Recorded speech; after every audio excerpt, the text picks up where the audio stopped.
السلام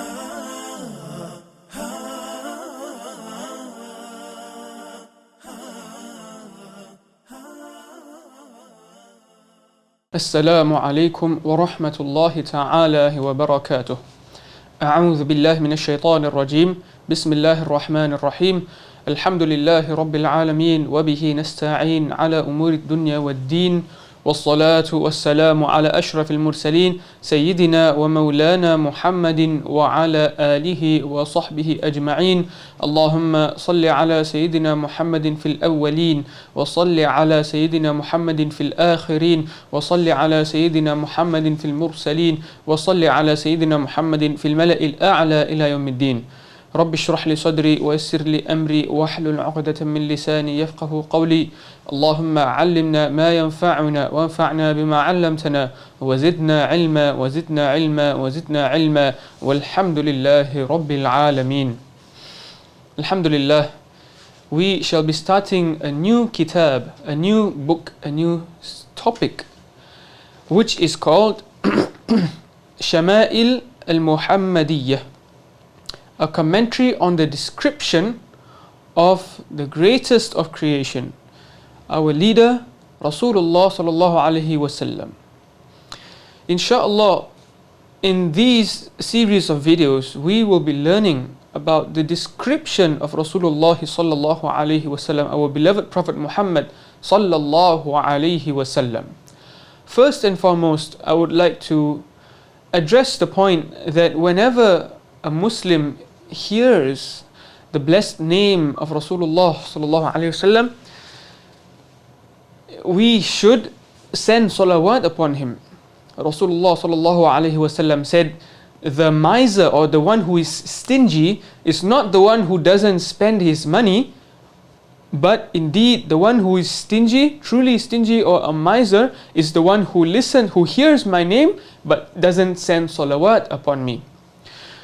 So Rasulullah sallallahu alaihi wasallam himself directly teaches us to send salawat whenever we hear his blessed name. And the reason I mentioned this before I go into the topic is because this topic itself is all about Rasulullah sallallahu alaihi wasallam. And indeed we will be coming across his name numerous times in these topics, inshaAllah. The blessings of the rewards of salawat itself is so great that when a Muslim sends salawat upon Rasulullah sallallahu alaihi wasallam, not only will Allah subhanahu wa ta'ala give Rasulullah sallallahu alaihi wasallam his life back to personally reply our salams, but Allah subhanahu wa ta'ala will raise the level of the person who sends salawat, raise him 10 darajats, raise him 10 levels, forgive from him 10 sins, and give him 10 hasanat, 10 rewards. So my dear brothers and sisters, Muslims and Muslimas, one and all, salawat upon Rasulullah sallallahu alaihi wasallam is obligatory, just as it is a rukun, it is an integral part of the salah. It is also mustahab, it is also sunnah, and highly suggested for a mu'min to do, when not only when he or she listens or hears Rasulullah sallallahu alaihi wasallam's name, but whenever at any time a mu'min can send salawat upon Rasulullah sallallahu alaihi wasallam, regardless of waqt. There is no time frame for which he has to say it. For example, if you look at the prayers, the 5 obligatory prayers, there are certain times within which we have to perform the prayers. We can't perform the prayer before the waqt starts, before the time starts, or we can't perform the prayer after. Even if we do perform it after, it will be a qada. But ibadat, some acts of worship like dhikr and salawat upon Rasulullah sallallahu alaihi wasallam is not bound to any time restriction. There is no specific way. It is not compulsory for us to have wudu or be clean before we can salawat or dhikr. These are things that a mu'min can do very, very easily at any point of time. Even if he's doing something else, he can be performing salawat upon Rasulullah sallallahu alaihi wasallam in his heart. And not only is it obligatory, but Allah subhanahu wa ta'ala gives us the opportunity to receive the reply for our salam from Rasulullah sallallahu alaihi wasallam personally, and be forgiven 10 sins, be given 10 rewards, and be raised for 10 darajat, 10 levels or ranks, both in dunya and akhirah, inshaAllah. Another importance of learning this topic, the description of Rasulullah sallallahu alaihi wasallam, is that Rasulullah sallallahu alaihi wasallam mentioned in a hadith, لا يؤمن أحدكم حتى أكون أحب إليه من والده وولده والناس أجمعين أو كما قال صلى الله عليه وسلم. In a hadith, Rasulullah sallallahu alaihi wasallam reported mentioning that none of your iman will be complete, or another understanding, none of you will be true mu'mins, or Muslims, believers, none of you will be true believers until and when I, as in Rasulullah says, until I become more beloved to you or to him or her than you love your parents, your children, and all of mankind. So for us to complete our iman, to have a true belief in Allah and Rasulullah sallallahu alaihi wasallam, we have to learn to love Rasulullah sallallahu alaihi wasallam more than we love our parents, more than we love our children, or more than we love anyone on earth. People, we find people who even go to the extent of worship celebrities or sports stars and so on and so forth. But whereas a mu'min should be keeping himself busy learning about Rasulullah sallallahu alaihi wasallam, so that he can further fall in love with Rasulullah sallallahu alaihi wasallam until he reaches the point where he finds that he loves Rasulullah sallallahu alaihi wasallam more than any person he can think of. This is the true iman that every one of us should reach. In another hadith, Rasulullah sallallahu alaihi wasallam mentioned that it was mentioned that Umar radiallahu anhu came to Rasulullah sallallahu alaihi wasallam and said, Ya Rasulullah, innaka la ahabbun nas ilayya. You are the most beloved person to me from everyone I know except for myself. Right? I mean, of course, other than myself, I love you more than anyone else.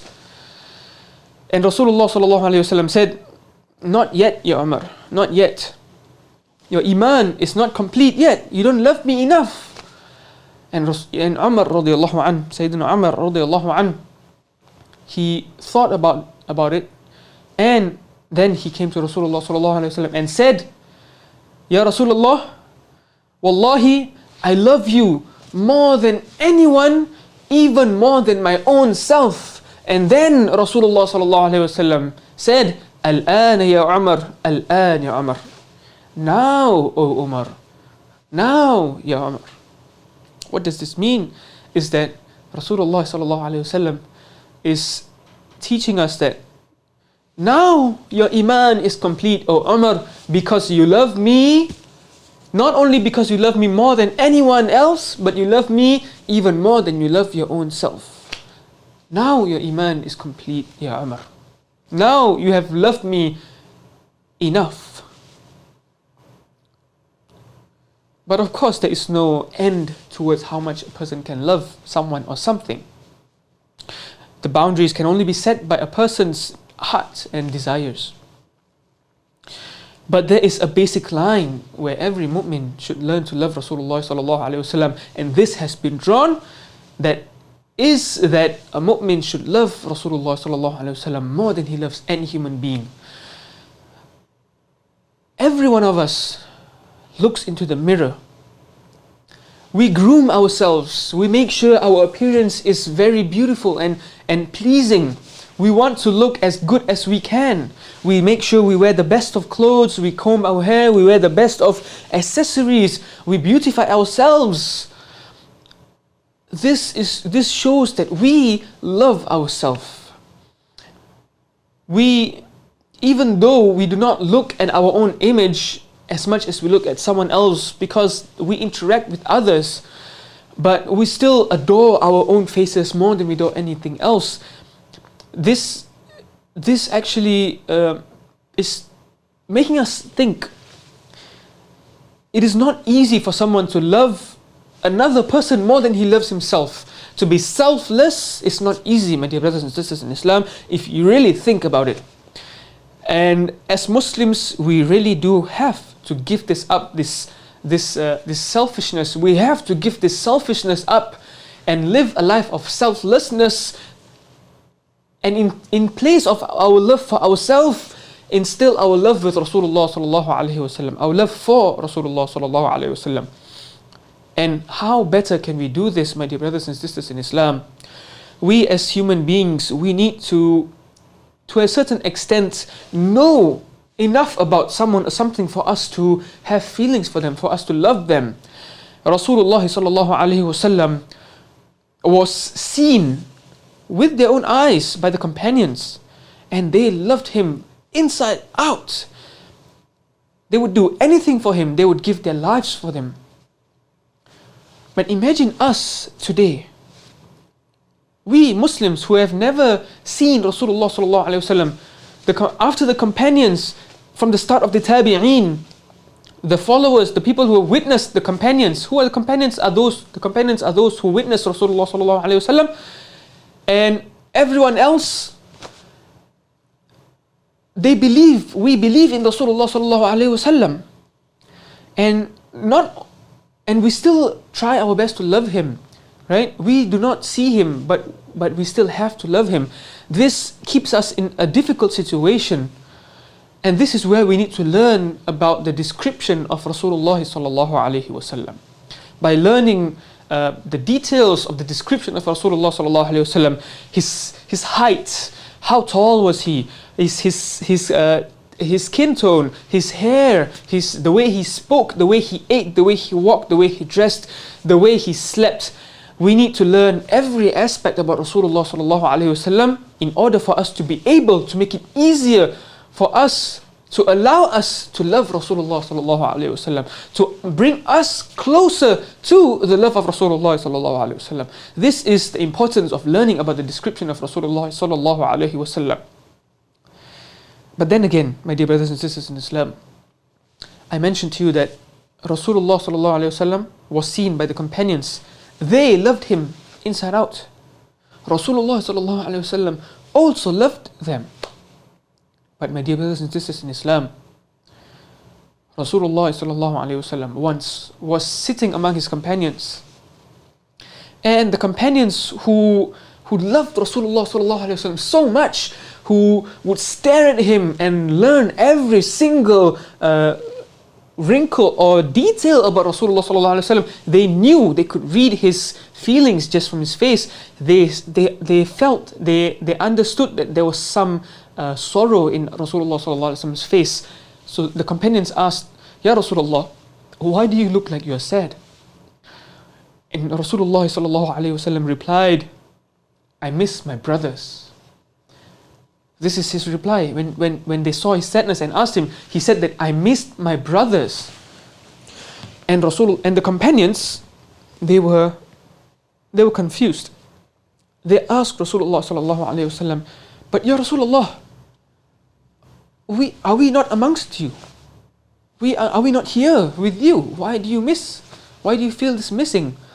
Rasulullah sallallahu alaihi wasallam replied, "You are my companions. Antum ashabi. You are my companions. My brothers," of course sisters included, generally speaking, "my brothers will come after you, will come after me. They are people who will come after I've moved on from this life to the next life, and they will love me and believe in me without ever seeing in me, without having seen me. They are my brothers." Think of it. Think about this. Think about the words of Rasulullah sallallahu alaihi wasallam. We can make ourselves the person that Rasulullah sallallahu alaihi wasallam, the lover of Allah subhanahu wa ta'ala, Allah's most beloved creation, we can make ourselves the brothers of Rasulullah sallallahu alaihi wasallam, just as Rasulullah sallallahu alaihi wasallam mentioned. How? By us loving him, by us believing in him, even though we have not seen him. This is, my dear brothers and sisters in Islam, one of the greatest honors that can be given to us. We did not witness, we were not companions of Rasulullah sallallahu alaihi wasallam, but we still love him. We try our best to love him. We try our best to learn about his description for us to love him. And Rasulullah sallallahu alaihi wasallam raised us to such an extent that he called us his brothers. Subhanallah. May Allah subhanahu wa ta'ala increase us in beneficial knowledge, increase us with the knowledge of the description of Rasulullah sallallahu alaihi wasallam. May Allah subhanahu wa ta'ala by this increase our love for Rasulullah sallallahu alaihi wasallam. Even though we might not be able to see Rasulullah sallallahu alaihi wasallam physically in this world, we still have the hopes of seeing him, witnessing him in our dreams. And we hope that Allah subhanahu wa ta'ala blesses us with the sight of Rasulullah sallallahu alaihi wasallam. May Allah subhanahu wa ta'ala grant us a tawfiq to continuously follow these lessons of learning the Shamaa-il Rasulullah sallallahu alaihi wasallam, Shamaa-il Muhammadiyyah by Imam At-Tirmidhi radiyallahu anhu. Inshallah, we will continue our discussion in the next video, which is next week. Until then, Assalamu alaikum wa rahmatullahi wa barakatuh. بسم الله الرحمن الرحيم والعصر إن الإنسان لفي خسر إلا الذين آمنوا وعملوا الصالحات وتواصوا بالحق وتواصوا بالصبر سبحانك اللهم بحمدك أشهد أن لا إله إلا أنت أستغفرك ونتوب إليك السلام عليكم ورحمة الله وبركاته.